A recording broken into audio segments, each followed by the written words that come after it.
할렐루야. 한 주간도 편안하셨죠? 예, 감사합니다. 우리가 이 땅에 사는 동안에는 항해를 하는 중에 있습니다. 누구와 함께? 예수님과 함께 우리는 구원의 방주를 타고 지금 항해 중에 있습니다. 그럼 우리의 목적지는 어디일까요? 예, 천국이죠. 오늘 본문에 보니까 우리에게 영혼의 닻을 주셨네요. 아무에게 준 게 아니라 예수 믿고 구원받은 저와 여러분들에게 영혼의 닻을 주었습니다. 그러면 우리가 이 영혼의 닻을 어디에 내려야 될까요? 천국에 내려야 되죠. 그 천국에 내려서 우리는 영원히 그 나라에서 살아야 될 줄 믿습니다. 그럼 항해 중에는 어떻게 해야 될까요? 배를 보면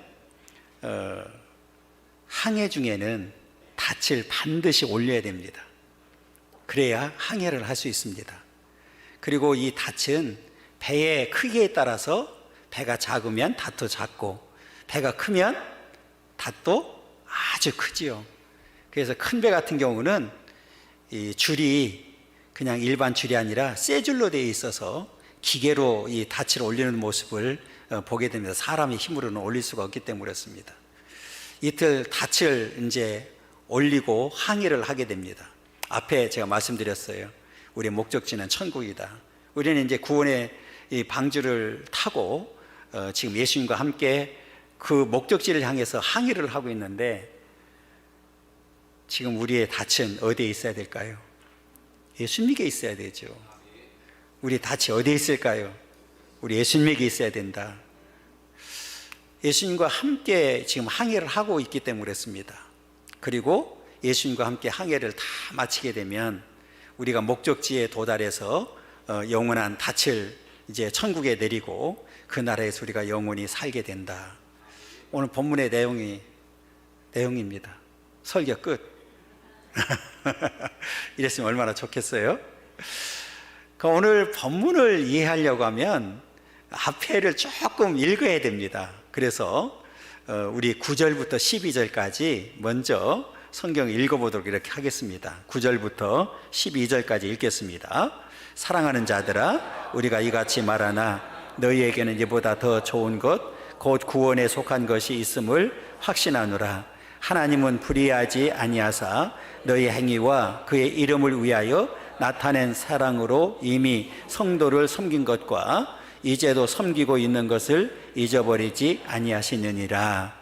우리가 간절히 원하는 것은 너희 각 사람이 동일한 부지런함을 나타내어 끝까지 소망의 풍성함에 이르러 게으르지 아니하고 믿음과 오래 참음으로 말미암아 약속들을 기업으로 받는 자들을 받는 자 되게 하려는 것이니라. 이 말이 뭘까? 읽긴 읽었는데 도대체 뭔 말을 하려고 그럴까? 앞으로 한번 다시 돌려주세요. 오늘 본보니까 너희에게는 이보다 더 좋은 것 곧 구원에 속한 것이 있음을 확신하노라. 할렐루야. 우리에게는 구원에 속한 것이 있음을 확신한다. 이제 구원의 확신이죠. 이 구원의 확신은 앞에 제가 말씀드렸던 대로 우리 천국에 도달해서 우리가 구원의 완성을 이루는 것을 말합니다. 이제 넘겨주시고요. 자, 여기가 이제 중요한데요. 이렇게 오늘 우리가 이제 본문을 읽은 내용을 보면 18절에 앞에 있는 소망을 말하고 있습니다. 앞에 있는 소망이 뭐냐면 구원이거든요. 이 구원을 위해서 우리가 뭘 해야 되느냐? 너희 각 사람이, 오늘 각각입니다. 우리 신앙은 제가 항상 말씀드리지만 하나님과 나와의 1:1 관계란 말이에요. 각 사람이 동일한 부지런함을 나타내야 된다. 부지런해야 된다. 그래서 뒤에 보면 게으르지 아니하고 그랬거든요. 우리가 신앙생활을 할 때에도 어떤 사람이 잘할 수 있어요? 부지런해야 됩니다. 지금도 잠자고 있는 사람이 분명히 있단 말이에요. 부지런해야 된다. 그걸로 끝나질 않아요. 끝까지 소망의 풍성함에 이르러. 소망의 풍성함이 뭘까요? 끝까지 구원의 완성을 이룰 때까지. 다른 말로 바꾸면 이런 얘기죠. 끝까지 소망의 풍성함에 이르러 게으르지 아니하고 믿음과 오래 참음이 있어야 된다. 반드시 구원의 완성을 이루려 하면 항해 도중에 만나는 여러 가지 풍파도 있고 비바람도 있고 우리가 수많은 어려움을 만날 수 있는데 그때 우리에 필요한 게 뭐냐? 믿음과 오래 참음입니다. 그리고 믿음으로 승리한 선배들을 모델로 삼고 본받는 자가 되어야 된다. 그러면 오늘 약속들을 기업으로 반드시 받는다. 약속들을 기업으로 받는다. 이 약속을 우리가 기업으로 받는다는 얘기가 바로 천국입니다. 천국을 우리는 기업으로 받게 되는 줄 믿습니다. 그래서 지금 항해 중에 있단 말이에요. 그런데 이 항해를 할 때에 우리가 반드시 해야 되는 게 뭐냐? 믿음과 오래 참음이 있어야 된다. 부지런해야 된다. 소망의 풍성함에 이르러야 된다. 믿음의 선배들을 본받는 자들이 되어야 된다. 그러면 반드시 약속된 승리를 하게 되고 그 승리한 자들에게 주어지는 축복이 있는데 영혼에 닿을 그 천국에 내리도록 역사하신다. 오늘 히브리서 기자가 특별히 오늘 본문을 통해서 이렇게 이야기하는 이유는 끝까지 믿음을 지키는 자가 오래 참지 못해서 이탈하는 자들이 너무 많은 거예요. 다시 말하면 배교자들이 많은 거예요. 어떤 경우라도 이 말씀을 읽는 성도들은 어떤 경우라도 배교자가 되지 않기를 원하고 끝까지 항해를 잘 맞춰서 구원의 완성을 이루고 그 약속된 천국에 영혼의 닻을 내리고 하나님께서 주시는 영원한 축복 누리기를 원하고 있는 거예요. 여러분, 이 축복이 저와 여러분들 가운데 있기를 간절히 소망합니다. 오늘 전체를 살펴보면서 함께 나누려고 하는데요. 첫 번째로는 자, 읽습니다. 앞에 있는 소망을 얻고 영혼의 닻을 내리기 위해서는 우리 이미 성경을 읽었어요. 그냥 단순히 오래 참는 것이 아니라 믿음과 오래 참음이 있어야 된다. 이 믿음과 오래 참음이 있어야 된다. 그 믿음과 오래 참음의 모델로 누구를 세워줬느냐면 아브라함입니다. 아브라함. 그래서 오늘 우리 13절 읽어보면 이렇게 얘기합니다. 읽습니다.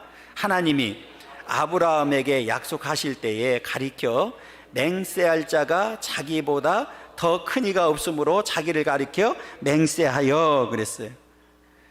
약속의 확실성을 위해서 오늘 뭐까지 해주셨어요? 맹세까지 하셨네요. 맹세까지. 히브리 사람들은 이 맹세를 목숨과 같이 여겼습니다. 그래서 이 맹세는 그야말로 생명과 같기 때문에 그들의 맹세는 항상 누구 이름으로 했죠? 하나님의 이름으로 했단 말이에요. 그래서 하나님의 이름으로 맹세했기 때문에 이 맹세를 어길 경우에는 생명까지도 위태로워졌단 말이에요. 그래서 성경에 보면 이렇게 얘기를 합니다. 출애굽기 20장 7절 읽겠습니다. 너는 내 하나님 여호와의 이름을 망령되게 부르지 말라. 여호와는 그의 이름을 망령되게 부르는 자를 죄 없다 하지 아니하리라 그랬어요. 여호와 이름을 망령되게 부르지 말라. 함부로 여호와 이름으로 맹세하지 말라. 이제 이런 뜻이고요. 시편 110편 4절입니다. 여호와는 맹세하고 변하지 아니하시리라. 이르시기를 너는 멜기세덱의 서열을 따라 영원한 제사장이라 하셨도다. 여호와는 맹세하고 뭐하지 않는다고요?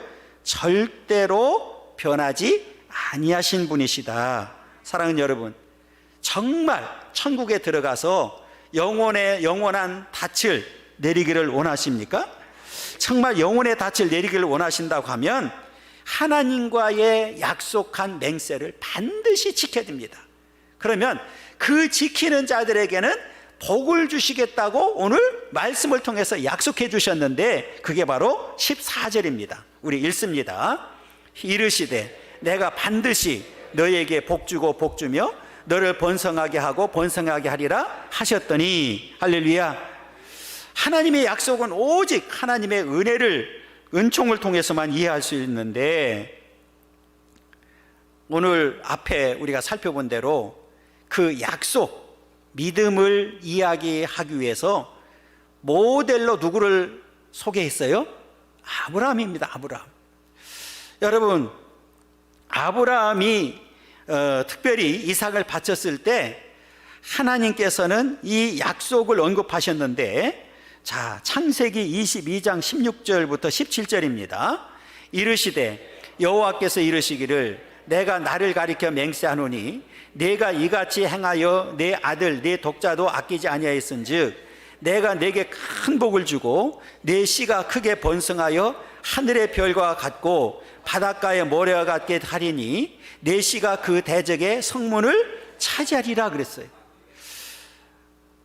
이 어렵게 얻은 이삭을 바칠 때 하나님께서 이렇게 약속을 해 주셨단 말이에요.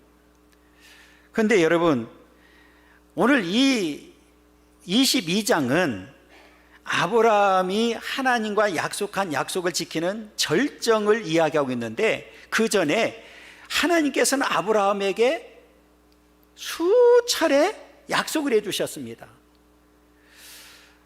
그 약속의 특징들을 살피기 위해서 어떤 약속들을 하셨는지를 살펴봐야 오늘 본문을 이해할 수 있는데, 가장 먼저 하셨던 약속, 하나님께서 아브라함에게 약속하셨던 최초의 약속이 뭐냐면 오늘 창세기 12장 1절에 나와 있습니다. 읽습니다.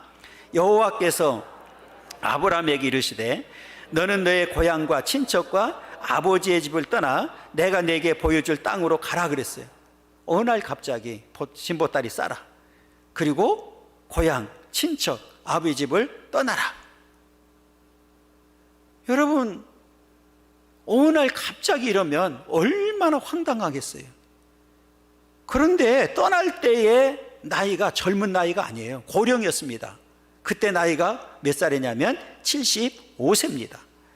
히브리서 11장 8절인데요. 읽습니다.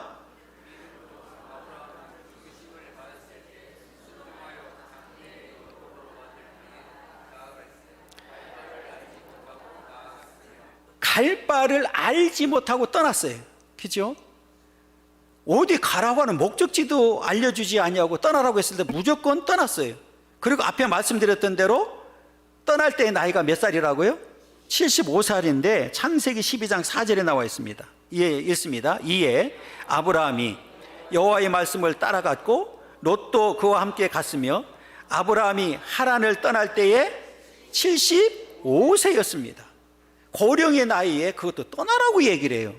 그런데 떠날 때 자식도 없어요. 앞으로 낳을 소망도 없는 상태에서 떠나게 됩니다. 창세기 11장 30절입니다. 읽습니다. 사례는 임신하지 못함으로 자식이 없었더라 그랬어요. 이런 상황을 종합해보면 하나님의 지시와 약속은 인간적으로는 이해가 되지 않는 불합리한 약속입니다. 갈 곳도 알려주지 아니하고 그것도 고령의 나이에 자식도 없이 떠나라고 말씀합니다. 그런데 성경을 보면 그럼에도 불구하고 아브라함은 순종했습니다. 그리고 오래 참음으로 인해서 약속을 받게 되었습니다. 그 내용이 15절입니다. 15절 보면 그가 이같이 오래 참아 약속을 받았느니라. 어떤 약속을 받았죠? 이삭이 태어났잖아요. 여러분, 오랫동안 참았다. 이 말은 무슨 말일까요? 하나님이 약속을 해놓고 그 약속이 빨리 이루어졌어요? 늦어졌어요? 늦어졌다는 얘기잖아요. 그러면 인간이기 때문에 그 동안에 수많은 일들도 있었지만 사람이기 때문에 갈등을 할까요? 안 할까요? 갈등을 할 수밖에 없죠. 아니, 하나님이 약속을 했는데 왜 이 약속이 이루어지지 않을까? 나에게는 도무지 이해가 되지 않는 그런 부분, 갈등할 수밖에 없죠. 그런데 하나님께서 세 번째 나타나서 그때에 이제 또 약속을 해주시는데 그 약속이 창세기 15장 2절입니다. 읽습니다. 아브라함이 이르되 주 여호와여 무엇을 내게 주시려 하나이까? 나는 나 자식이 없사오니 나의 상속자는 이 다메섹 사람 엘리에셀입니다. 여러분, 이 한마디가 아브라함이 얼마나 지금 갈등을 하고 있는지를 보여주는 내용이거든요. 분명히 하나님은 약속을 했는데 자식을 준다고 그랬는데 자식이 없어요. 안 주시는 거예요. 그러니까 지금 엘레셀입니다, 이 한마디가 얼마나 갈등하고 있었는지를 보이고 있는 거예요. 믿음의 사람 아브라함이었음에도 불구하고 인간이기 때문에 때로는 갈등도 하고 약해졌어요. 그런데 하나님께서 이렇게 다시 나타나셔서 약속을 했을 때, 이제 이게 중요한 거죠. 약속을 했을 때 현실을 택하기보다는 하나님의 약속을 선택했다는 거예요. 이게 이제 중요한 거예요. 아직까지도 갈등을 하고, 나의 상속자는 다메섹 사람 엘레셀입니다, 이렇게 이야기할 정도로 갈등하고 있었지만, 그럼에도 불구하고 다시 하나님께서 약속했을 때 그 약속을 그대로 믿었다는 거예요. 그 내용이 창세기 15장 6절에 있습니다. 읽습니다. 아브라함이 여호와를 믿으니 여호와께서 이를 그의 의로 여기시고, 할렐루야. 아브라함이 여전히 누구를 믿고 있어요? 여호와를 믿고 있는 거예요. 그런데 신약 성경에서는 더 구체적으로 이야기를 합니다. 그게 로마서 4장 19절인데요 읽습니다. 그가 100세나 되어 자기 몸이 죽은 것 같고 사라의 태가 죽은 것 같음을 알고도 믿음이 약하여지지 아니했다 그랬어요. 할렐루야. 자기 몸은 이미 죽은 것 같고 사라의 태도 죽은 것 같은데 그럼에도 불구하고 믿음이 약해지지 아니했다. 앞에 말씀드렸던 대로 뭐를 선택했어요? 하나님의 약속을 선택했단 말이에요. 갈등을 했어요. 갈등은 100세가 됐는데도 불구하고 자식을 주지 않았을 때 갈등은 했는데, 그 갈등 때문에 현실을 선택하기보다는 세상의 현실을 선택하기보다는 그럼에도 불구하고 하나님을 여전히 믿고 하나님의 약속을 선택했다는 거예요. 이게 진짜 믿음인 줄 믿습니다. 아브라함 같은 믿음이 저와 여러분들의 믿음 되기를 원하고, 저와 여러분들도 이 갈등 가운데 있을 때에 오늘 성경에서 약속한 약속을 믿는 그런 믿음이 되기를 간절히 소망합니다. 이렇게 우리가 따라서 오직 믿음을 외치는 것도 중요하지만 인내와 기다림이 중요하다. 그래서 오늘 인내하고 기다림을 이야기할 때 누구를 이야기하느냐면 바로 아브라함을 이야기하는 거예요. 그러면 이 아브라함 같은 인내와 기다림을 갖게 되면 우리에게 반드시 복을 주시겠다고 약속을 했는데, 갈라디아서 3장 9절입니다 읽습니다. 그러므로 믿음으로 말미암는 자는 믿음이 있는 아브라함과 함께 복을 받느니라. 할렐루야. 아브라함이 복을 받았단 말이에요. 그 아브라함과 함께 복을 받는다는 얘기는 아브라함과 같은 믿음을 가지면 우리도 아브라함과 함께 복을 받는 자가 된다. 이 믿음의 축복이 저와 여러분들 가운데 있기를 간절히 소망합니다. 할렐루야. 우리 큰 두 번째 보겠습니다. 읽습니다.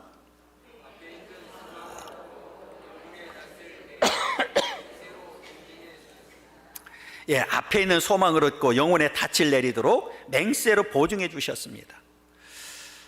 하나님은 만왕의 왕이십니다. 천지를 창조하셨습니다. 지금도 절제 주권 가운데 모든 우주 만물을 주관하시고 역사하신 분이십니다. 하나님보다 더 큰 이가 있습니까? 없어요. 그러면 하나님이 굳이 맹세할 필요가 있을까요? 없을까요? 없지요. 그런데 맹세까지 하고 보증까지 해주시거든요.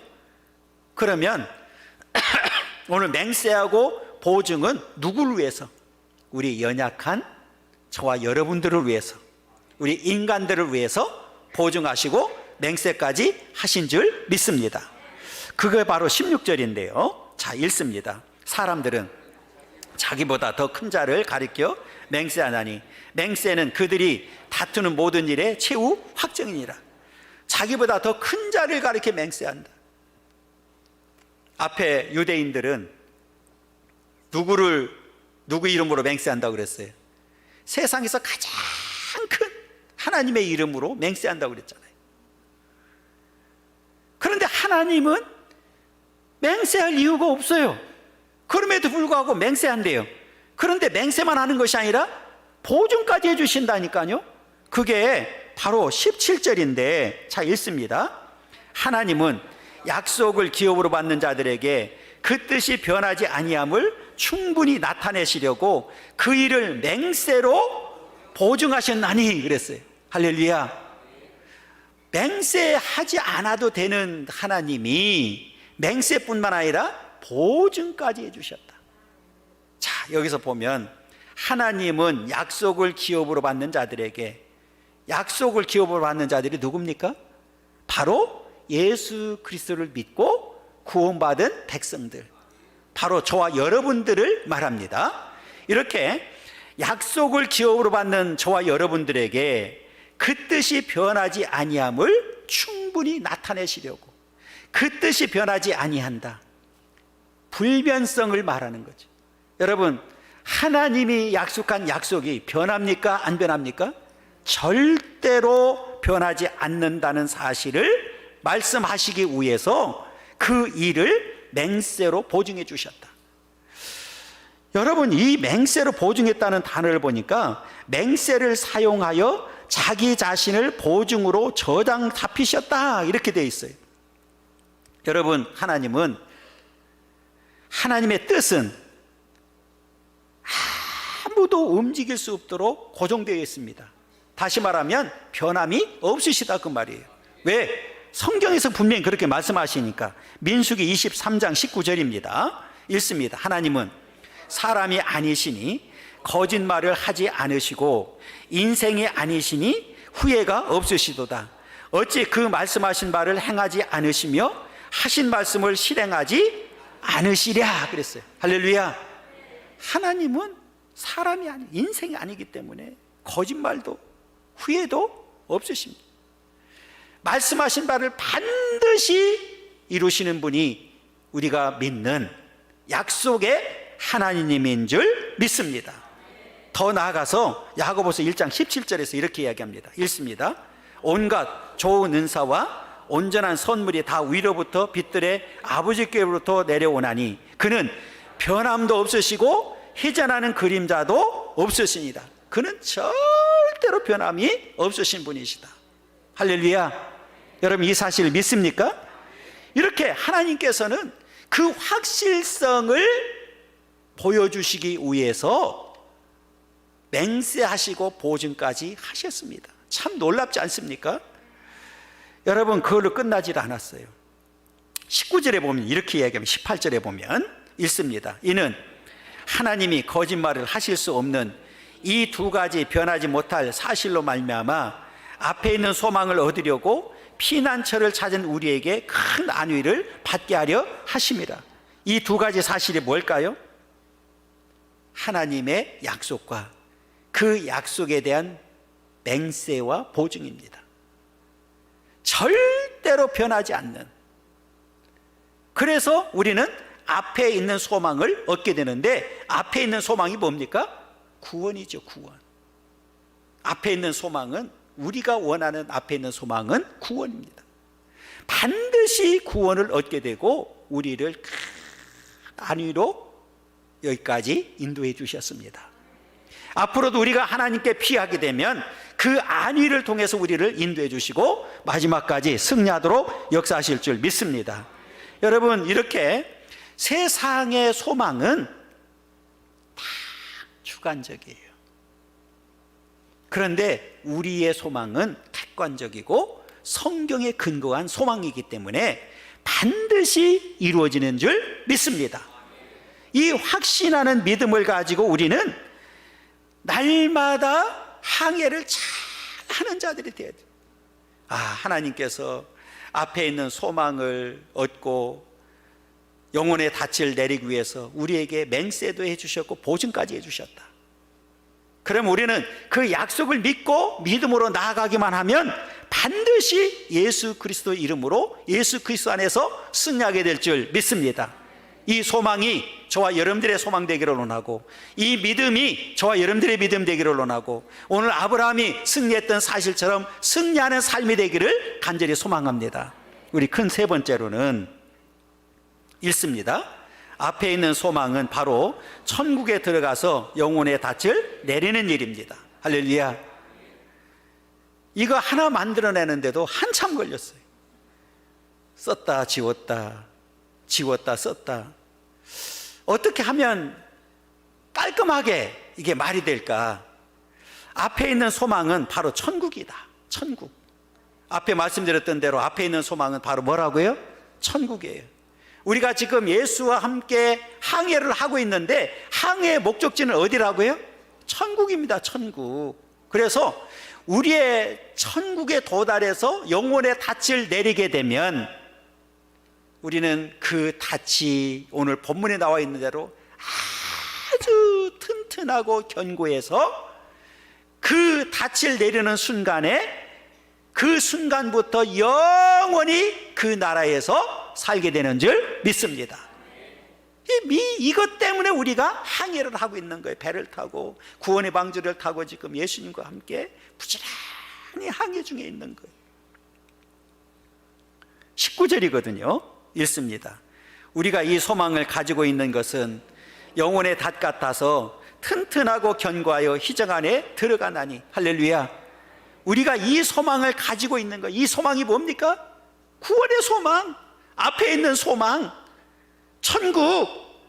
그 천국을 우리가 소망하고 있는 거예요. 그러면 그 천국에 도착해서 영혼의 닻을 우리가 내리는데 그 영혼의 닻은 뭐예요? 튼튼하고 견고하다. 성경에 보니까 하나님의 사랑에서 우리를 끊을 것이 있어요, 없어요? 아무것도 없어요. 제가 서론에 말씀드린 대로 배의 크기에 따라서 닻이 크고 작고가 드러나는 거예요. 그러면 그 닷줄이 튼튼하면 아무리 비바람이 치고 폭풍이 온다 할지라도 닷이 밀릴까요? 안 밀릴까요? 배가 밀릴까요? 안 밀릴까요? 안 밀리죠. 배를 든든하게 붙들어주는 역할을 하는 게 닻입니다. 그래서 우리의 영혼의 닻은 그냥 닻이 아니에요. 튼튼하고 견고하다. 할렐루야. 왜? 누구와 함께 하고 있기 때문에? 예수와 함께 하고 있기 때문에. 우리는 예수 안에 있기 때문에 그 튼튼하고 견고한 영혼의 닻을 가지고 있는 거예요. 그 영혼의 닻을 우리는 소망 중에 항해하다가 이제는 천국에 도착해서 그 영혼의 닻을 내리는 순간부터 우리는 그 영원히 그 나라에서 살게 되는. 그래서 희장 안에 들어간다. 천국에 들어가는 거예요. 이것 때문에 우리가 지금 신앙생활 하는 거예요. 지금 믿음 생활 하는 거예요. 여러분, 오늘 이 항해를 우리는 잘 해야 됩니다. 특별히 앞에서 말씀드렸던 대로 히브리서 기자가 왜 자꾸 이게 영혼의 닻을 얘기할까요? 닻을 잘못 내리니까, 아무 데나서 내리니까 닻이 고정을 시키지 못하고 함께 배가 파손되는, 흘러내려가는 역사가 있는 거예요. 다시 말하면 당시에 많은 유대인들이 거짓 사상에 오늘 물들어서 배교자들이 많이 생긴 거예요. 예수님과 함께 항해하지 아니하고 거짓 교사들과 함께 항해하다가 지금 흘러 떠내려가는 역사를 보면서 이렇게 얘기하는 거예요. 사랑하는 성도 여러분, 이 말씀을 읽는 모든 성도들은 이제 그 영혼의 닻을 예수 그리스도께 내리고 그 예수와 함께 우리는 승리하는 삶이 되어야 됩니다. 어떤 경우라도 오늘 유대인들처럼 많은 배교자들처럼 흘러 함께 떠내려가는 자가 아니라 우리는 영원한 영혼의 닻을 잘 내려서 승리하는 삶이 되어야 됩니다. 이걸 강조하고 싶은 거예요. 히브리서 2장 1절에 보면 이렇게 얘기합니다. 읽습니다. 그러므로 우리는 들은 것에 더욱 유념함으로 우리가 흘러 떠내려가지 않도록 함이 마땅하니라. 흘러 떠내려간 사람이 너무 많은 거예요. 왜? 거짓 교사들의 말을 듣고 미혹을 당해서. 그래서 우리는 들은 것에 더 유념해야 되는데 오늘 말씀을 잘 듣고 그 말씀으로 우리는 살아가야 되는 줄 믿습니다. 그러면 우리는 그 말씀으로 인해서 우리는 넉넉하게 승리하게 된다. 앞에 말씀드렸던 대로 이 영혼의 닻은 견고하고 튼튼하기 때문에 아무도 끊을 게 없어요. 우리는 반드시 약속한 목적지에 도착해서 영혼의 닻을 내리게 될 줄 믿습니다. 그래서 끝까지 항해를 잘 해야 되는데, 그 항해 기간에 앞에서 우리가 9절부터 12절에서 읽었던 사실대로 뭐 해야 된다고요? 믿음과 오래 참음이 있어야 된다. 누구와 같이? 아브라함과 같이 이렇게 믿음과 오래 참음이 있으면 반드시 승리하게 된다. 여러분, 이 믿음의 역사가 우리 가운데 있기를 간절히 소망합니다. 우리 예수님이 대제사장이 되어 주셔서 이제는 천국에 먼저 들어가셨어요. 먼저 가셨어요. 가서 뭐 하고 계신가요? 우리 올 준비를 다 하고 계신단 말이에요. 완성이 되면 다시 오시겠다고 분명히 약속해 주셨는데 바로 20절입니다. 20절 읽습니다. 그리로 앞서 가신 예수께서 멜기세덱의 반차를 따라 영원히 대제사장이 되어 우리를 위하여 들어가셨느니라. 예수님이 앞서 들어가셨대요. 어디로 들어가셨어요? 영원히 대제사장이 되어 우리를 위하여 들어가셨네. 제사장이 뭐예요? 중보자잖아요. 지금도 하나님 우편에 앉아 계시면서 우리를 위해서 기도하고 계시고 우리의 처소를 예비하고 계시고 오늘 우리를 기다리고 계시는 줄 믿습니다. 오늘 히브리서 기자가 오늘 멜기세덱 대제사장이었던 멜기세덱을 이야기하는 이유는 멜기세덱과 오늘 예수님의 공통점을 찾아서 오늘 예수님을 설명하고 싶었던 거예요. 역사적인 고찰을 통해 보면 멜기세덱을 그리스도를 예표하는 인물은 히브리서 기자만은 아니에요. 오늘 시편에서도 나와 있는데 시편 110편 4절에 있습니다. 읽습니다. 여호와는 맹세하고 변하지 아니하시리라. 이르시기를 너는 멜기세덱의 서열을 따라 영원한 제사장이라 하셨도다. 누구를 예표하는 거예요? 누구를 말씀하는 거예요? 바로 예수 그리스도를 말하고 있습니다. 창세기 14장 18절입니다. 살렘왕 멜기세덱이 떡과 포도주를 가지고 나왔으니 그는 지극히 높으신 하나님의 제사장이었더라. 오늘 멜기세덱이 누구를 예표한다고요? 바로 예수 그리스도를 예표하는 겁니다. 그런데 그 예수님의 대제사장으로서 우리를 앞서서 어디 가셨다고요? 천국에 들어가셨어요. 부활의 첫 열매가 되어주셔서 천국에 신령한 몸으로 가셨고 보호자의 하나님 보호자 우편에 앉아 계신 줄 믿습니다. 고린도전서 15장 20절이거든요. 그러나 이제 그리스도께서 죽은 자 가운데 다시 살아나사 잠자는 자들의 첫 열매가 되셨도다. 할렐루야. 첫 열매라고 하는 얘기는 다음 열매가 있는데 다음 열매는 바로 저와 여러분들이죠. 예수 믿는 사람들을 말합니다. 뿐만 아니라 예수님은 구원을 얻을 자의 선두주자가 되어 구원의 근원이 되어 주셨습니다. 히브리서 5장 9절입니다. 온전하게 되셨은즉 자기에게 순종하는 모든 자에게 영원한 그 구원의 근원이 되어 주셨다. 할렐루야. 뿐만 아니라 예수님은 선발대처럼 천국에 올라가셨어요. 무사히 도착했어요. 그래서 제자들에게 말씀하시죠. 내가 떠나는 게 너에게 유익이다.